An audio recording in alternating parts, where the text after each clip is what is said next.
Welcome to The Secrets of Success. By following the proven techniques of the guests who appear on this series, you'll learn that even successful people run into detours and failures, and how you can apply their success techniques to change your life. You're now listening to the most unique show on radio, the show dedicated to making you a success. Our guest, Soon Yu, says, "Don't chase the new, innovate the old." Let's find out what he means. Soon, thanks for being with us today. Oh, thanks for having me on, Bill. Excited to be on. Now, Soon, your book is entitled The Iconic Advantage. Can you explain what that means? We hear the word iconic, but I'm not sure we really all know what that means. Sure. When we think about the idea of becoming iconic, think of it as you've reached a status where you have now become the standard bearer for something distinctive, something relevant, something meaningful to the folks that you're iconic to. And by reaching that level, whether it be with a brand, whether it be with a service or a business, you basically reached a pinnacle in terms of being acknowledged and recognized for something distinctive that's relevant. And that's what we're talking about, something that people, when they think of a certain category, a niche, or a segment, you're the prototype that comes to mind. Can you give us an example so as we go through other questions and talk about the book, we can visualize some things? What company would have that iconic advantage? Well, let's actually, I'll give you a little bit of a quiz and talk about certain iconic signatures and see if from there you can actually think about what category we're talking about. So, an easy one would be, if I said bleach, what would you think? I don't know that I've ever used bleach, bought bleach, or even seen it in the supermarket. Okay, I asked you probably the wrong one, but okay, let's say, how about a family amusement park? Oh, Disney World. Okay, there you go. And by the way, the answer to bleaching, just because I've worked there before, is Clorox. Okay, and that if I thought about it a little more, but I'm thinking of all the products in the world, that's the one I probably have never myself purchased unless upon orders of my wife. Let's put it that way. That's right. Okay, and then I'll even do more like simple ones that are more fundamental to some of their signature elements. If I said green box cookies, what would you think? Which organization? Well, either the Girl Scouts or those little Keebler elves. Okay, you actually both work, but yes, it is Girl Scouts. Yeah, so you've nailed it. Good. And okay, I'll give you one. I've got you. No, I see where you're going now, and now I understand that word iconic. Now, you mentioned that you say entire markets are being pushed toward commoditization. What does that mean? We're almost going like, a cookie is a cookie. It doesn't matter that it's a Girl Scout cookie or a Keebler or a Burries or whatever other name might be popular, or the amusement parks are all becoming the same. It's a great question, and here's what I mean by that. I'll use one industry that I'm very familiar with because I just recently left it. I worked for a large apparel company that had over 30 brands. It's VF Corporation, and brands that you might recognize would be the North Face, Vans, Timberland, Wrangler, sure, Nautica, yes. Right. So, and here was the issue that we were facing in a fairly mature industry, and that is we had a lot of new entrants coming in, and they were competing on really speed and price. And so we had the H&Ms, the Uniqlos, the Zaras of the world. And basically what they could do is they could see something that was on the runway in Milan or Paris or Tokyo or Korea, where it might be, and they could basically take a picture of that new fashion, send it off to the factories in Asia, and have the designers basically mimic it and produce it, ship it, and then it would arrive at the stores in 2 weeks' time. And they would do it at 1/3 of our cost. So it was really a difficult place to be in when you are being outcompeted on both speed and on price and cost. But the one thing that H&M and Uniqlo could never do was create iconic franchises. And the main reason that they couldn't do that is with iconic franchises, those require a couple of elements that they're not really set up to do. One is this idea of longevity. And again, their business model is to produce something fairly quickly, sell it out very quickly, and almost actually undersupply it to create pent-up demand, and then move on to the next major fad or situation. Whereas an iconic franchise requires, let's call it a little incubation, a little gestation, a little maturity to reach iconic status, and therefore it requires that idea of longevity. The other thing that iconic products have, it's not just that they're recognized. They're recognized for their relevance to their audience. And so it means that iconic products and franchises actually have meaning attached to them. And in order to get to meaning, you have to have stories that are about the origin, stories about your own personal experiences using those products. And that's something that takes also some time and dedication and storytelling skills. And so that's why it's really critical that people who are facing, let's say, lower cost competitors or faster competitors, or competitors who, quite frankly, are out innovating them in terms of whatever business model they're in, they need to recognize that they have something that those new entrants would love to have, and that is a relationship, a deep relationship with consumers around iconic franchises. And so the book is really focused on how do you harness that iconic potential, and how do you invest against it, and how do you make it even more stronger? You know, when I first received your book, and as with any books that we receive for the radio show, I was looking through it, and I always start out challenging the topic, like this isn't so in the first few pages, and then as I'm reading it, I'm saying, wow, of course, look at this. I mean, if I hear Walt Disney, I'm happy.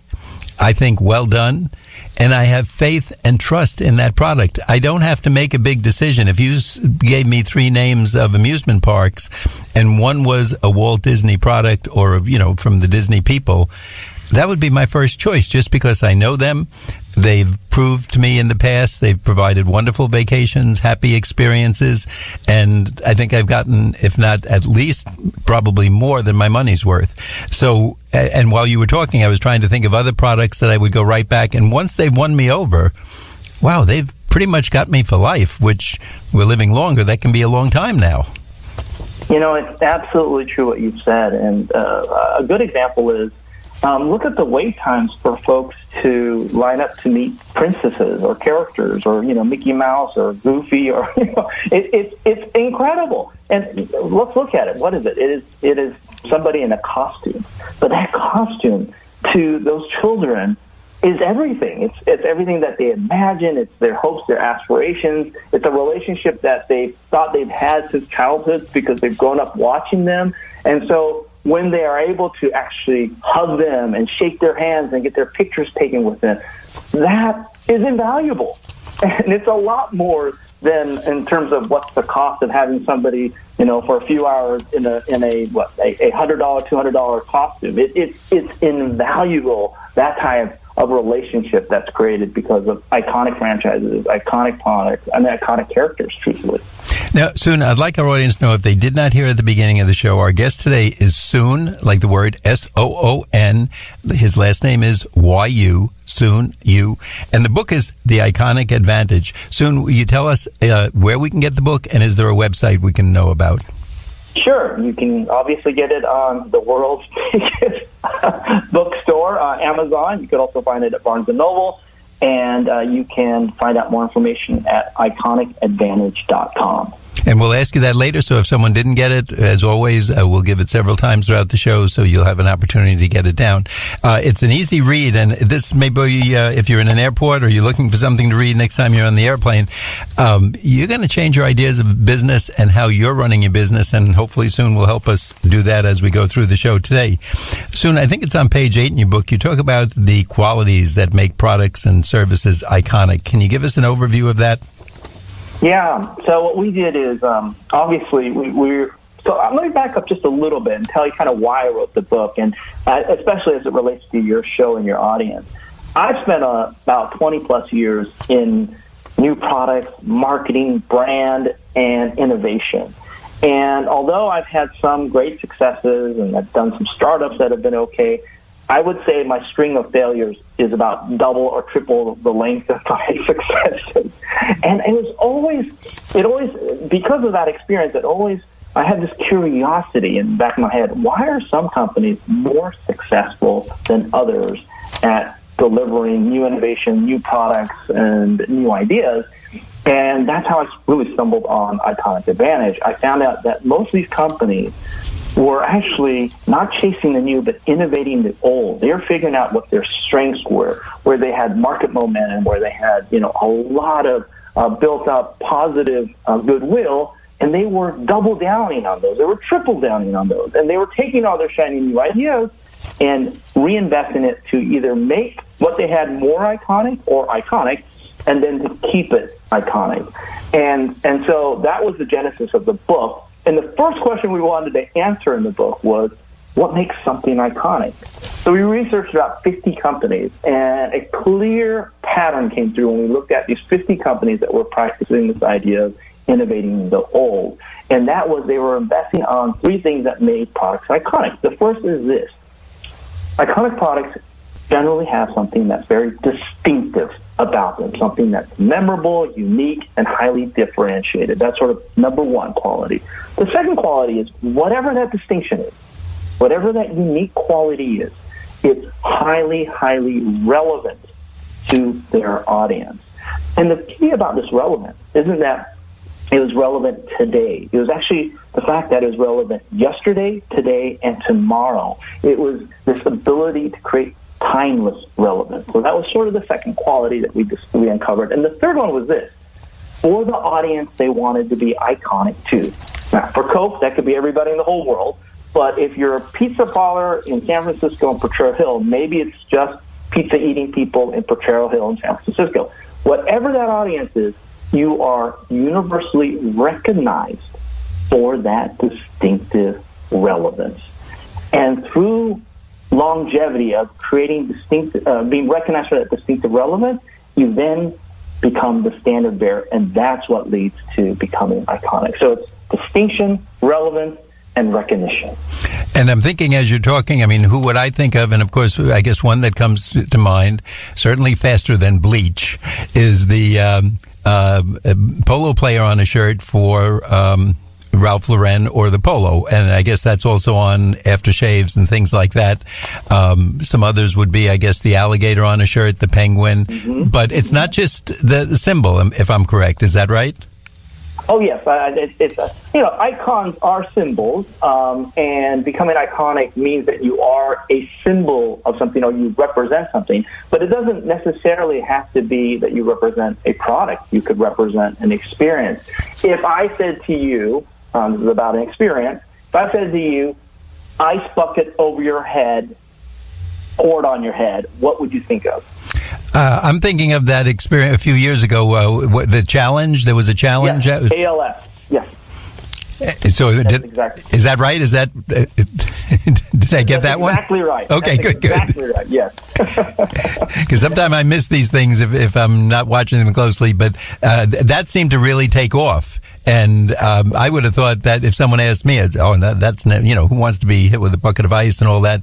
And yet, for the next 2 or 3 weeks, maybe longer, movie stars, everybody we saw was standing there and having the ice water thrown on them. That was an iconic experience. Exactly. Now, is this kind of branding plus? It's definitely more than branding. Am I correct? Yeah, it's a much higher level of branding. I think branding, and we talk about it in the book, there's different types of branding. And as you move higher up on so-called the levels of branding, you actually run into higher profit, higher gross margins. And the first type is what I would consider visual branding. It's what you see with your eyes. From there, it's sort of functional branding, and think of it as what your mind interacts with in terms of rational and analytical. Then there is experiential branding, and that oftentimes touches the heart. And then the highest level of branding goes beyond what you can see or what you think or what you feel to a place of what you believe, and that's iconic branding. And that's the power of iconic products, is their ability to attach meaning to the product or the service or the brand in a way that, one, helps us identify who we are, what we care about, what we believe, and two, actually communicate to other people what we want them to know about us. So if I said to you, Bill, you and I, we're going to go to Rome, and we are going to find two-wheel transportation, and we're going to zip around, and we're going to go from one site to the next site. We're going to the Trevi Fountain to the Colosseum. Then we're going to hit our favorite pasta shop. And I said, let's find the most iconic two-wheel transportation that would fit the idea of being in Rome, you and I would pick Vespa, right? But if I said, hey, you and I are going to go from Wyoming to Colorado, and we're going to do a road trip, and